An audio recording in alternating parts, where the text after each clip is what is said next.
షేక్ హసీనాని పదవి దింపేయడమే కాకుండా అవామీ లీగ్ పార్టీని కూడా అక్కడ క్లోజ్ చేసేశారు. తాత్కాలిక ప్రభుత్వం అయినటువంటి మహమ్మద్ యూనస్ అయితే ఆ పార్టీ మీద పూర్తిగా నిషేధం విధించాడు. అయితే తాత్కాలిక నిషేధమే అంటున్నాడు కానీ మొత్తం ఆ పార్టీని లేకుండా ప్రయత్నాలు అయితే తీవ్రంగా జరుగుతున్నాయి. ఇప్పటికే అక్కడ ఎన్నికల కమిషన్ ఆ యొక్క రిజిస్ట్రేషన్ అంటే ఆ పార్టీ యొక్క రిజిస్ట్రేషన్ ని రద్దు చేసింది.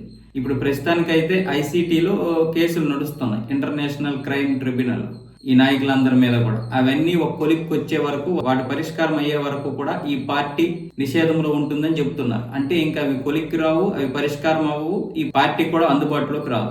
ఇక ఈ కార్యకర్తలందరూ పార్టీ మీద చాలా ఆశలు పెట్టుకున్నారు. చాలా మంది నాయకులు కూడా కనీసం షేక్ హసీనా లేకపోయినా ఆవిడ్ని ఆన్లైన్ ద్వారా ప్రచారం చేయించి కనీసం పోటీ చేద్దాం, గట్టి పోటీ ఇద్దామనే ఉద్దేశంతో కూడా చాలా మంది నాయకులు ఉన్నారు. కానీ అక్కడ అందరి మీద కేసులు బనాయించడం, అవామీ లీగ్ పేరు చెప్తే ఆ జెండా పట్టుకుంటే చాలు కేసులు బనాయిస్తున్నారు. అందుకని ప్రజలు కూడా చాలా మంది భయపడిపోతున్నారు. హిందువులు కూడా ఈ పార్టీకి భారీ మెజారిటీ, అంటే 80% హిందువులు ఈ పార్టీ వైపే ఉంటారు. కానీ ఇప్పుడు ఈ పార్టీ లేకుండా చేస్తున్నారు. అలాగే ఒక పోటీ ఉన్నటువంటి అంటే గట్టి నాయకుడైనటువంటి హాదీ, షేక్ హసీనాని పదవి దింపి బయటికి పంపించి ఏర్పాట్లు చేసినటువంటి ఈ హాదీ నెక్స్ట్ పిఎం అవ్వాలనుకుని ప్లాన్ చేశాడు.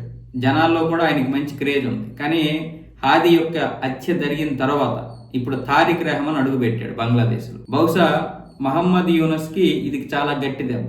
ఎందుకంటే మరికొన్ని రోజులు పోస్ట్ పోన్ చేద్దాం ఎన్నికలు, అంతవరకు కూడా బంగ్లాదేశ్ కి ప్రధానిగా కొనసాగుదాం అనుకున్నాడు.